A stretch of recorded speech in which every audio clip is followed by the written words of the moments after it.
नमस्कार, स्वागत है आप सभी का कार्यक्रम छत पर बागवानी में। हम जब भी कोई पेंटिंग बनाते हैं तो उसे बनाने के लिए हमें paints, brushes, colour plates, frames जैसी बहुत सी चीजों की जरूरत होती है। अपने लास्ट एपिसोड में हमने आपको बॉन्साई के डिफरेंट स्टाइल्स के बारे में बताया था। अब आपका मन भी कर रहा होगा उन्हें क्रिएट करने का। तो आइए आज आपको बताते हैं कि बॉन्साई बनाने के लिए आपको क्या-क्या चाहिए।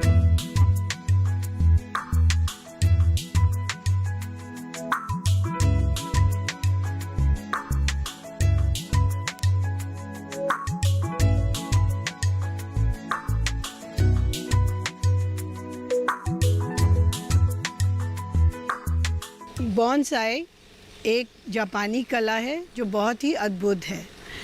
इसके दो पात्र हैं। बॉन का मतलब एक छोटा सा कोई भी गमला लेकिन गहरा ना हो, और साई का मतलब पौधा।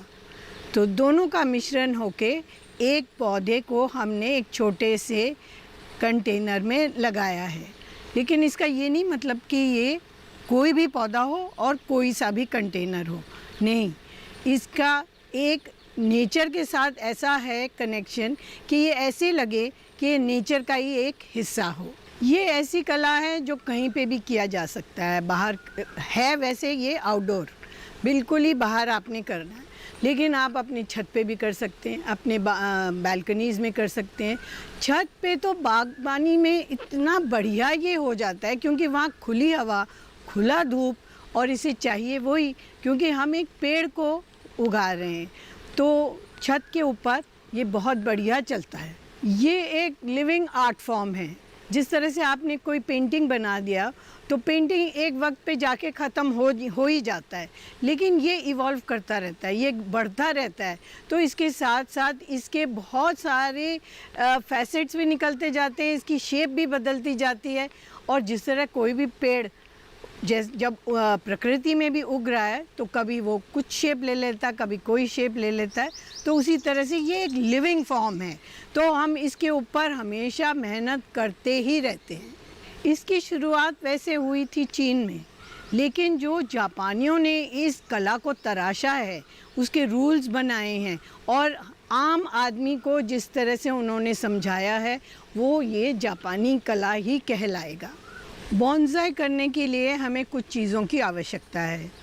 सबसे पहले तो अच्छे से शार्प टूल्स चाहिए हमें, जैसे ये कटर।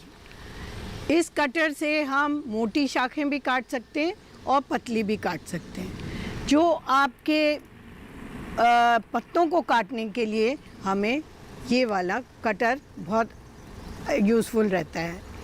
इसके अलावा हम मोटी शाखों को काटने के लिए फिर से एक ये कॉनकेव कटर लेते हैं। इससे क्या होता है कि हम तने के काफ़ी पास तक जा सकते हैं और इससे बहुत नीट कट हो जाता है। इसी का एक छोटा वर्जन ये भी है। तो एक बड़ा है और एक छोटा है। ये तार काटने के लिए वायर कटर है। वायर कटर हमारे ये सब तारों को काट के हम इसको यूज़ करते हैं शेपिंग में। और ये है स्प्लिटर। स्प्लिटर कभी कभी क्या होता है कि इसके कोई भी ब्रांच को हम कभी कभी बीच में से उसको स्प्लिट करते हैं ताकि बेंड करने में आसानी रहे। यदि ये सब ना भी मिले तो कम से कम ये कटर और एक छोटा वाला कॉनकेव कटर और एक तार कटर, इन तीनों से भी काम किया जा सकता है। इसके अलावा हमें चाहिए नेट। ये प्लास्टिक नेट हो तो बेटर है। मेटालिक में क्या होता है, या तो स्टेनलेस स्टील हो, लोहे के जाली में आपके जंग लग जाता है। जंग के साथ आपको और प्रॉब्लम्स पैदा हो जाते हैं पौधे में। इसके अलावा हमें चाहिए तार। तार चाहिए शेपिंग करने के लिए। सबसे मोटा केज है ये 6, इसका नंबर है 6। इसके बाद हमारे पास आता है 8, फिर 10, फिर 12। 12 सबसे पतला है। और इससे हम लोग बारीक वाली जो हमारी शाखें हैं उनको ट्रेन करते हैं, और मोटे वाले से हम मेन बड़ा मोटा तना हो तो उसको शेप करने के लिए हम ये यूज़ करते हैं। लोगों में ये बहुत गलतफहमी है कि हम किसी तरह पता नहीं इस पौधे को हम बहुत दुख दे रहे हैं, दर्द दे रहे हैं, क्योंकि हम इसकी जड़ें काट रहे हैं और इसके शाखों को भी काट रहे हैं। लेकिन आप कहीं भी देखिए, यदि ये पौधा दुख पाता हो या दुखी हो तो ये कभी भी फूल नहीं देगा, ना पत्ते होंगे, ना इसमें ना ये पनपेगा। तो ये एक गलतफहमी है लोगों के दिमाग में। जिस तरह हम अपने हेज को काटते हैं, जिस तरह हम अपने बालों को काटते हैं, जिस तरह हम अपने नाखून को काटते हैं, उसी प्रकार से इस पौधे को भी हम लोग काट के इसको एक कलात्मक तरह से दर्शाना चाहते हैं।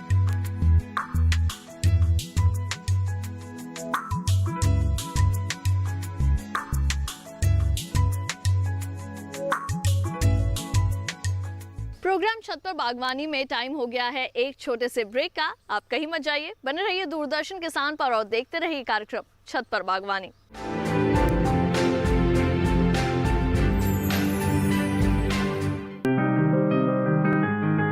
बीमारियों से कैसे बचेगी फसल,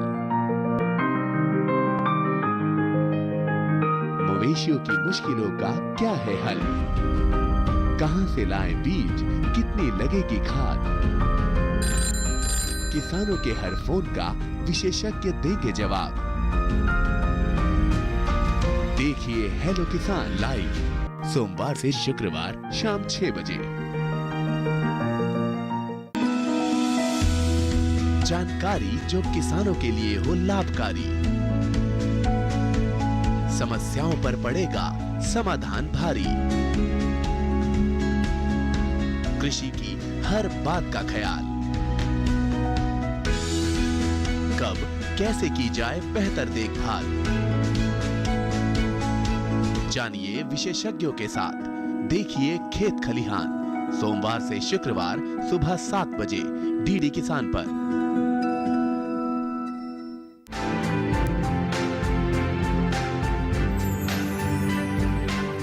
छत पर बागवानी में एक बार फिर आप सभी का स्वागत है। तो आइए कार्यक्रम को आगे बढ़ाएं।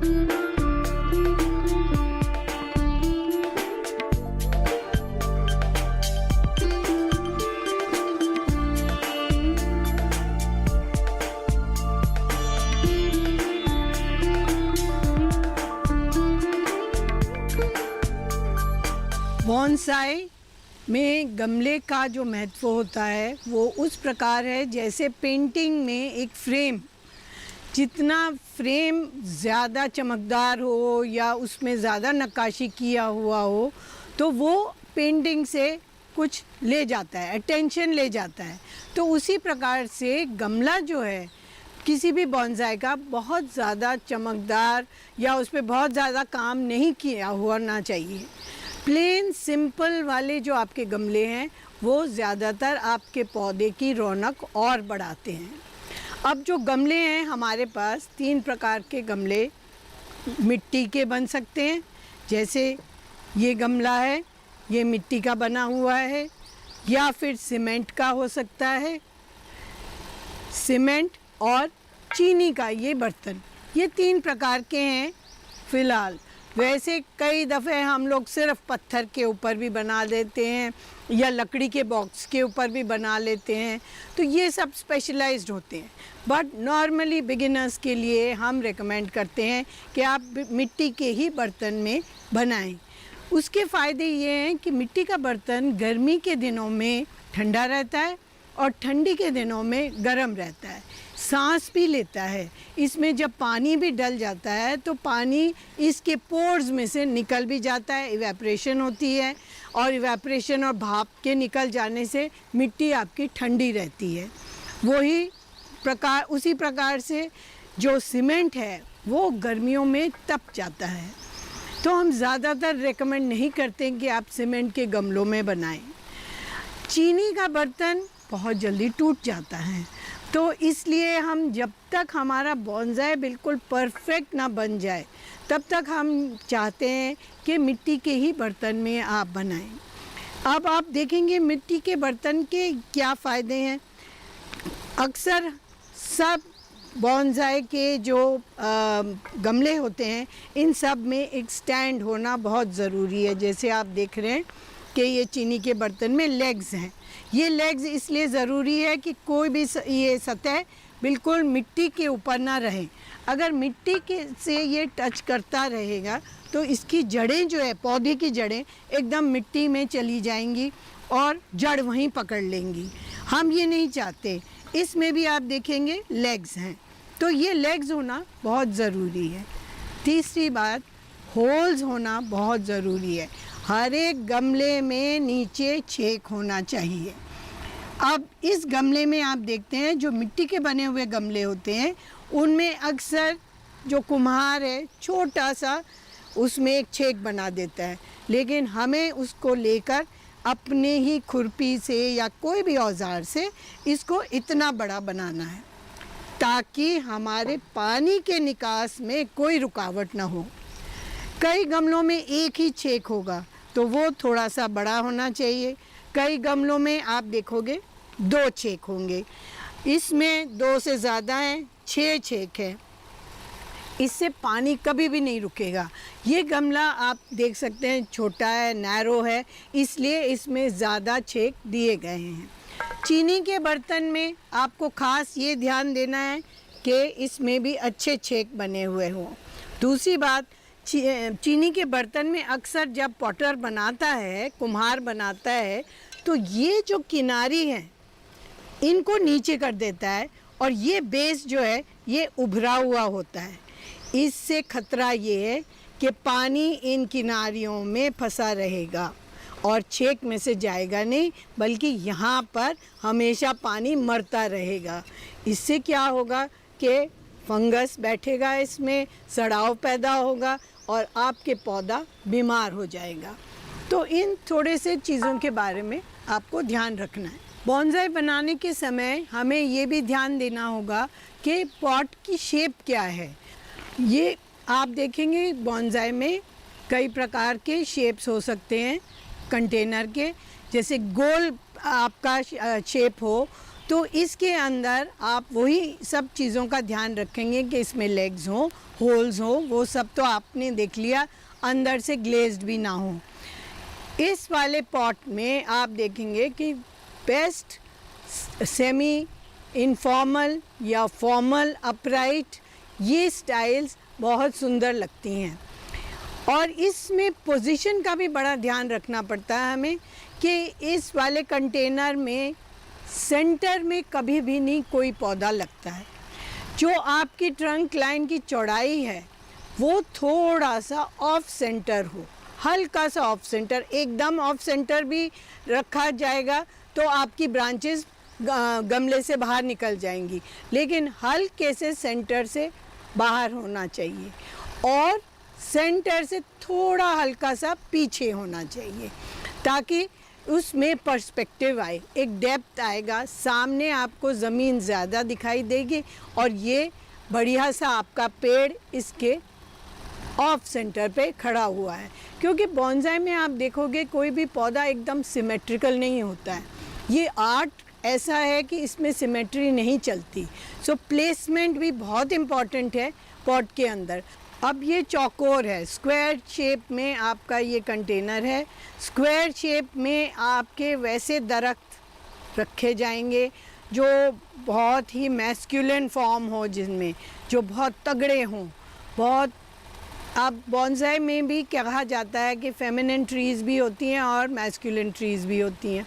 जो मैस्कुलिन ट्रीज़ है वो ज़्यादातर आपके टिम्बर ट्रीज़ हैं जिनमें खूब भारी नीचे उसका बेस होता है और ऊपर चल के भी वो खूब बढ़िया से उसमें खूब सारे पत्ते होते हैं। फेमिनिन ट्रीज़ उनको कहते हैं जिनकी फोलिएज बहुत ही बारीक और बहुत डेलिकेट हो। तो ये चौकोर वाला जो गमला है इसमें भी आप देखेंगे कि 2 से 4 होल्स हैं इसमें, और इसके अंदर जो प्लांटेशन आपकी होगी वो फिर से उन्हीं बातों का ध्यान रख के स्लाइटली ऑफ सेंटर होना चाहिए और थोड़ा सा सेंटर से पीछे। तो स्क्वायर वाला पॉट और राउंड वाले पॉट में पोजीशन एक जैसे ही है। और दोनों में आप फॉर्मल अपराइट, इनफॉर्मल अपराइट दोनों लगा सकते हैं।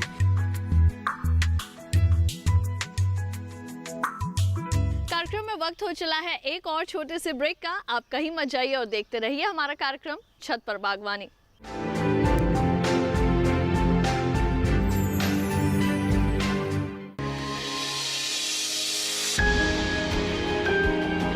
सहेजें कण कण को, सुंदर दे रूप रंग आकार, स्वस्थ जीवन रहे जमी पर, इंद्रधनुष हो साकार। देखिए प्रकृति की ओर, गुरुवार सुबह 9:30 पर।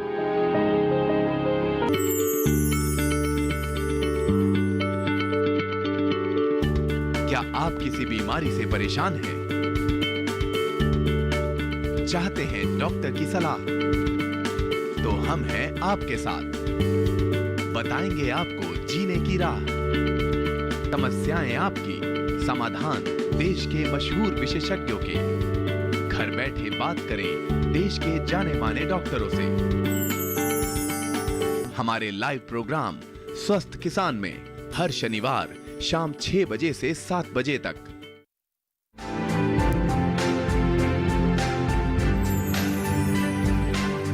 ब्रेक के बाद एक बार फिर आप सभी का स्वागत है प्रोग्राम छत पर बागवानी में। तो आइए जानकारियों के इस सिलसिले को आगे बढ़ाएं। ये रेक्टेंगुलर पॉट है। इसमें और ओवल में प्लांटेशन जो होता है वो थोड़ा सा फ़र्क है। इसमें ज़्यादातर हम वो पौधे लगाते हैं जो स्लांटिंग स्टाइल में हैं और विंड स्वेप्ट या बहुत ही नीचे झुके हुए बुंजन स्टाइल। तो फॉरेस्ट प्लांटेशन भी हो सकता है इसमें, और ग्रुप प्लांटिंग या कोई लैंडस्केप बनाना है तो इनमें बहुत सुंदर लगता है वो। लेकिन इसकी पोजीशन हमें बहुत ध्यान से देखना पड़ता है। देखिए, जैसे आप आगे से इसका 1/3, ये पीछे से 1/3 ले लीजिए और 2/3 आपने आगे का छोड़ दिया। फिर वैसे ही इस लेंथ को हम 1/3 लेकर और 2/3 ये छोड़ दिया। अब इधर जहाँ पे ये दोनों लाइंस आपकी इंटरसेक्ट हो रही हैं, यहाँ से आपका मेन ट्री का प्लांटेशन होगा। अगर आप स्लांटिंग स्टाइल बना रहे हैं तो आपकी ट्रंक लाइन यहीं से शुरू होके फिर इधर की तरफ को जाएगी जहाँ जगह खाली है बनिस्बत यहाँ के, क्योंकि यहाँ से अगर आप झुकाव देंगे तो आप गमले के बाहर चले गए। सो यहाँ से लेके आपका झुकाव इधर की तरफ होना चाहिए प्लांट का। यदि आप ग्रुप प्लांटिंग बनाते हैं तो ग्रुप प्लांटिंग में मेन ट्री आपका यहाँ खड़ा होगा और बाकी आपके पौधे इस एरिया में यहाँ तक आ जाएंगे। यही चीज़ ओवल में भी होता है। और यदि आप कोई अनइवन शेप के भी गमले अगर आप लें तो उनमें भी इस बात का ध्यान रख के ही चलना है। अब आप सोचेंगे कि ये इतना ऊंचा पॉट हमने कैसे ले लिया बॉन्साई के लिए, लेकिन इसमें जो कैस्केड स्टाइल और सेमी कैस्केड के स्टाइल्स हैं वो सबसे सुंदर लगते हैं। देखिए, जो कैस्केड का स्टाइल उन पौधों के लिए है जैसे हम पहाड़ों पे घूम रहे होते हैं, तो जब हम पहाड़ की तरफ देखते हैं तो ऊपर से एक पौधा लटकता हुआ दिखाई देता है।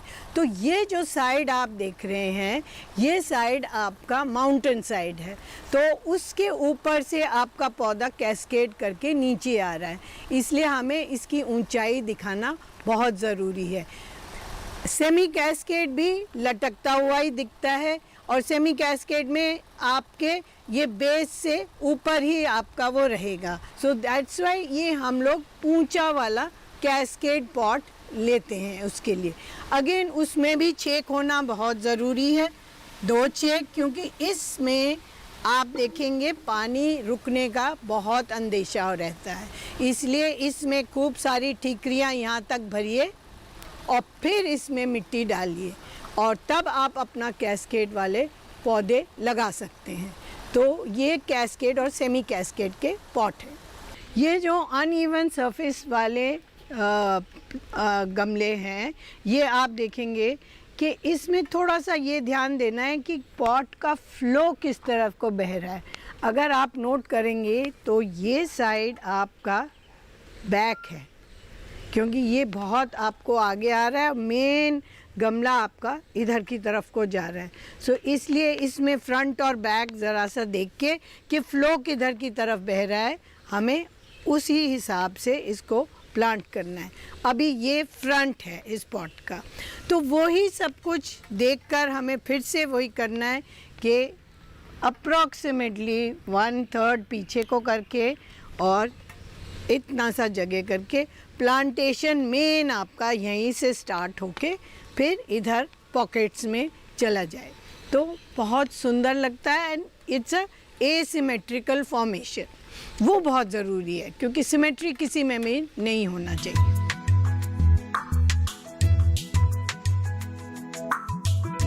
बॉन्साई प्लांट्स के पॉट्स दूसरे प्लांट्स के पॉट्स की तरह थोड़े डिफरेंट होते हैं। ठीक उसी तरह इनमें यूज होने वाली सॉइल भी दूसरे प्लांट्स की सॉइल से काफ़ी अलग होती है।